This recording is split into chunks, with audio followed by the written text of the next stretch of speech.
ಬಿಟ್ಟು ಯಾಕೆ ಖಾಸಗೀಕರಣ ಮಾಡಿದ್ರಿ ಇನ್ಶೂರೆನ್ಸ್ ಕಂಪನಿಗಳನ್ನ? ಪ್ರಧಾನಿ ಮೋದಿಗೆ ಟಾಂಗ್ ಕೊಟ್ಟ ಸಚಿವ ಸಂತೋಷ್ ಲಾಡ್. ಹೌದು, ಪ್ರಧಾನಿ ಮೋದಿ ಅವರು ರೈತರ ಬಗ್ಗೆ ಬಹಳ ಮಾತನಾಡುತ್ತಾರೆ. ಸರ್ಕಾರ ಬಿಟ್ಟು ಯಾಕೆ ಖಾಸಗೀಕರಣ ಮಾಡಿದ್ರಿ ಇನ್ಶೂರೆನ್ಸ್ ಕಂಪನಿಗಳನ್ನ? ಇದಕ್ಕೆ ಯಾರು ಉತ್ತರ ಕೊಡಬೇಕು? 2014ರಿಂದ 2024ರವರೆಗೆ ಇನ್ಶೂರೆನ್ಸ್ ಕಂಪನಿಗಳು ಎಷ್ಟು ಲಾಭ ಮಾಡಿವೆ ನೋಡಿ. ಕೋಲ್ ಮೈನಿಂಗ್ ಬಗ್ಗೆ ಮಾತನಾಡ್ಲಿ, ಇದಕ್ಕೆ ಯಾರು ಉತ್ತರ ಕೊಡಬೇಕು? ಅವರೇ ಕೊಡ್ಲಿ. ಕಳೆದ 10 ವರ್ಷದಿಂದ ಕೋಲ್ ಮೈನಿಂಗ್ ಯಾರು ಮಾಡ್ತಾ ಇದ್ದಾರೆ? ನಾವು ದೇಶಕ್ಕೆ ಆಗುವ ಹಾನಿಯ ಬಗ್ಗೆ ಮಾತನಾಡ್ತೇವೆ. ಕೇವಲ ರಾಹುಲ್ ಗಾಂಧಿ ಕಾಂಗ್ರೆಸ್ ಬಗ್ಗೆ ಟೀಕೆ ಮಾಡೋದು ಬಿಜೆಪಿ ಕೆಲಸವಾಗಿದೆ. ಇವರನ್ನ 10 ವರ್ಷದಿಂದ ಕೇಳಿದ್ರೆ 70 ವರ್ಷದ ಆಡಳಿತಕ್ಕೆ ಹೋಗ್ತಾರೆ.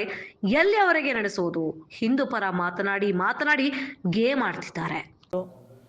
ಮನಮೋಹನ್ ಸಿಂಗ್ ಸಾಹೇಬರಿಗೆ ಕೋಲ್ ಸ್ಕ್ಯಾಮ್ನಲ್ಲಿ ಅವರಿಗೆ ಫ್ರೇಮ್ ಮಾಡಿದ್ರು CBI ಎನ್ಕ್ವೈರಿಗೆ. ಇವತ್ತು ಕೋಲ್ ಮೈನಿಂಗ್ ಯಾರ ಹತ್ರ ಇದೆ ಈ ದೇಶದಲ್ಲಿ? ಸ್ಪಷ್ಟೀಕರಣ ಕೊಡ್ತಾರೆ? ಯಾರನ್ನ ಕೊಡಬಾರ್ದ? ಇವರು ಕೇಂದ್ರ ಸರ್ಕಾರ ಸಚಿವರಾಗಿರಲಿ, ಯಾರನ್ನ ಇಲ್ಲಿ ಬಂದಾಗ ಹೇಳ್ಬೇಕಲ್ಲ, ಒಂದು ಸ್ಪಷ್ಟೀಕರಣ ಕೊಡಬೇಕಲ್ಲ.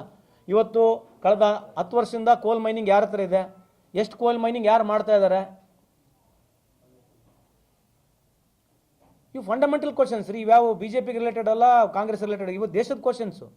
They are supposed to be answerable. Whichever government is ruling, they are answerable for the country.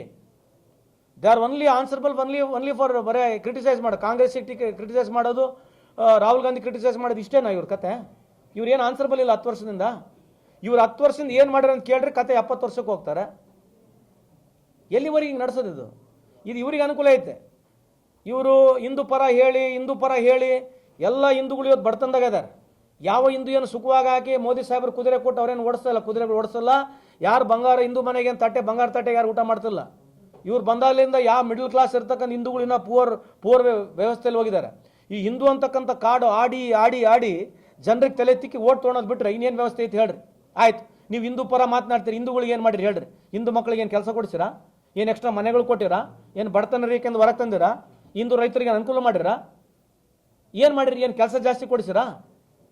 ಏನಾಯ್ತು? ಸುಮ್ಮನೆ ದಿನ ಬೆಳಿಗ್ಗೆ ಇದ್ರೆ ಇದೊಂದು ಆಟನೇ. ಹಿಂದೂ ಅಂತಕ್ಕ ಒಂದು ಕಾಡು, ದೇವರು ಅಂತಕ್ಕಂಥ ಒಂದು ಕಾಡು ತೊಗೊಂಡು ಯೂಸ್ ಮಾಡಿ ಎಲ್ಲಿವರೆಗೆ ಹೋಯ್ತಾರ್ರಿ? ಬೇರೆ ದೇಶಕ್ಕೆ ನಾನು ಕಂಪೇರ್ ಮಾಡಿ ನೋಡೋಣ ನಾವು ರೀ. ಬಾಂಗ್ಲಾದೇಶ ಇರ್ತಕ್ಕಂಥ ಪರ್ ಕ್ಯಾಪಿಟಲ್ ಇನ್ಕಮಿಗೆ ನಾವು ಕಂಪೇರ್ ಮಾಡ್ತೀರಾ? Are we ready to compare? ಇವರೇನು $4 ಟ್ರಿಲಿಯನ್ $5 ಟ್ರಿಲಿಯನ್ ಅಂತಾರ, ಅದು ಎಕಾನಮಿ. ಅದು ಎಲ್ಲ ನಮ್ದು ಇರ್ತಕ್ಕಂಥ 140 ಕೋಟಿ ಜನಸಂಖ್ಯೆಗೆ $5 ಟ್ರಿಲಿಯನ್ ಮುಟ್ಟೋದು. ನೀನು ಪ್ರಧಾನಮಂತ್ರಿ ಆದರೆ, ಇವರು ಪ್ರಧಾನಮಂತ್ರಿ ಆದ್ರೆ ಆಗುತ್ತೆ. ಇದಕ್ಕೆ ನರೇಂದ್ರ ಮೋದಿ ಸಾಹೇಬ್ರು ಬೇಕಾಗಿಲ್ಲ. ಏನು ನರೇಂದ್ರ ಮೋದಿ ಅವರೇ ದಿನ ಬೆಳಿಗ್ಗೆ ಹಿಡ್ಕೊಂಡು ಅಡಗದಾಗ ಹೋಗಿ ಇವರೆಲ್ಲ $1 ಟ್ರಿಲಿಯನ್ ಏನು ಮಾಡ್ತಾರೆ? ಏನು ಮಾತಾಡ್ತಾರೆ ರೀ? ದಿನ ಬೆಳಿಗ್ಗೆ ಇದ್ರೆ ಇದು ಬಿಟ್ಟರೆ ಬೇರೆ ದೇಶದ ಏನು ಕಥೆಗಳಿಲ್ಲ ನಮಗೆ. ಈ ದೇಶದ ವ್ಯವಸ್ಥೆಗೆ ಯಾರು ಒಬ್ಬರು ಅನಿವಾರ್ಯ ಅಲ್ಲ. ಇದ್ರಾಗ ಈ ದೇಶದ ವ್ಯವಸ್ಥೆಗೆ ಯಾರು ಒಬ್ಬರು ಅನಿವಾರ್ಯ ಅಲ್ಲ. ಈ ವ್ಯವಸ್ಥೆ ನಡೀತಾ ಇದೆ, ಆ ವ್ಯವಸ್ಥೆಗೆ ಅನುಕೂಲ ಆಗ್ತಕ್ಕಂಥ ಪಾಲಿಸಿಗಳು ಮಾತನಾಡಬೇಕು.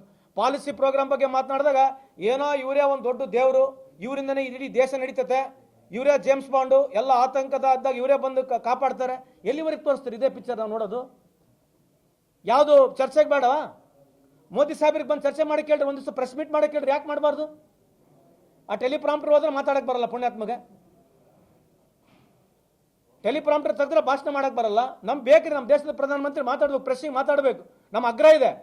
ಬಿಜೆಪಿ ಎಲ್ಲ ಮುಖಂಡರುಗಳ ಮನವಿ ಮಾಡ್ಕೊಳ್ತೀವಿ, ನಿಮ್ಮ ನರೇಂದ್ರ ಮೋದಿ ಸಾಹೇಬ್ರ ಬಗ್ಗೆ ಇಷ್ಟೆಲ್ಲ ನೀವು ಮಾತನಾಡ್ತೀರಿ, ಒಂದು ಸಾರಿ ಈ ದೇಶದ ಪ್ರೆಸ್ ಮೀಟ್ ಮಾಡಕ್ಕೆ ಹೇಳ್ರಿ. ಯಾಕೆ ಮಾಡಬಾರ್ದು? ಅವ್ರಿಗೂ ನೀವು ಪ್ರಶ್ನೆ ಕೇಳ್ರಿ. ನಮಗೆ ಹೆಂಗೆ ಹಿಗ್ಗಮುಖ ಕೇಳ್ತಿಲ್ಲ, ಅವರಿಗೂ ಕೇಳಿ ಸ್ವಲ್ಪ ಗುರ್ತಾಗತ್ತೆ. ಯಾಕಂದ್ರೆ ಪ್ರಧಾನಮಂತ್ರಿ ಆಗಿರ್ತಕ್ಕಂಥ ಮನಮೋಹನ್ ಸಿಂಗ್ ಸಾಹೇಬರು 120ಕ್ಕೂ 170 ಪ್ರೆಸ್ ಮೀಟ್ಗಳು ಮಾಡಿದ್ದಾರೆ. ಫಾರಿನ್ ಕಂಟ್ರಿಗೆ ಹೋಗೋಕೆ ಅಲ್ಲಿಗೆ ಮಾಡಬೇಕು, ಬಂದ್ಮೇಲೆ ಮಾಡಬೇಕು. ಇಲ್ಲಿ ಯಾವಾಗ ಫಾರಿನ್ಗೆ ಹೋಗ್ತಾರೆ ಗೊತ್ತಿಲ್ಲ, ಯಾವಾಗ ಬರ್ತಾರೆ ಗೊತ್ತಿಲ್ಲ. ಇವ್ರದೇ ಒಂದು ಕ್ಯಾಮ್ರಾ, ಇವ್ರದೇ ಒಂದು ಎಡಿಟೆಡ್ ವಿಡಿಯೋ ನೀವು ತೋರಿಸ್ಬೇಕು. ಯಾವ ಫಾರಿನ್ ಮಿನಿಸ್ಟರ್ ಅಕ್ಕಪಕ್ಕ ಇಲ್ಲ, ಕನ್ಸರ್ನ್ ಮಿನಿಸ್ಟರ್ ಅಕ್ಕಪಕ್ಕ ಇಲ್ಲ, ಚೀಫ್ ಸೆಕ್ರೆಟರಿ ಅಕ್ಕಪಕ್ಕ ಇಲ್ಲ. ಹೆಂಗ್ ನಡೀತೈತ್ರಿ ದೇಶ ಅದು? ಏನ್ ಕಂಟ್ರೋಲ್ ಮಾಡ್ತೀವಿ ಮಾರ? ನಮಗೆ ಬಾಯಿ ಮುಚ್ತಾರೆ. ಏನ್ ಕಂಟ್ರೋಲ್ ಮಾಡೋಣ? ರಾಜ್ಯಸಭಾನಾಗ ಮಾತಾಡಿದ್ರೆ ಅದನ್ನು ಟಿವಿಯಾಗ ತೋರಿಸಲ್ಲ, ಪಾರ್ಲಿಮೆಂಟ್ನಾಗ ಮಾತಾಡಿದ್ರೆ ಅದನ್ನು ಟಿವಿಯಾಗ ತೋರಿಸಲ್ಲ. ಈ ವ್ಯವಸ್ಥೆ ನಮಗೆ ಅಲ್ಲ, ನಮ್ಮ ತೊಂದರೆ ನೀವು ಅರ್ಥ ಮಾಡ್ಕೊಳ್ರಿ. ನಾವು ಮಾತನಾಡ್ತೀವಿ, ಎಲ್ಲ ಎಡಿಟ್ ಆಗಿ ಹೋಗ್ತಾವೆ ಅರ್ಧಕ್ಕರ್ಧ ಜಾಗಕ್ಕೆ. ಜಾಸ್ತಿ ಮಾತನಾಡಿದ್ರೆ CBI, ಫೆರಾ, ಇಡಿ ಇವೇ ಹೊಂಟವೆ.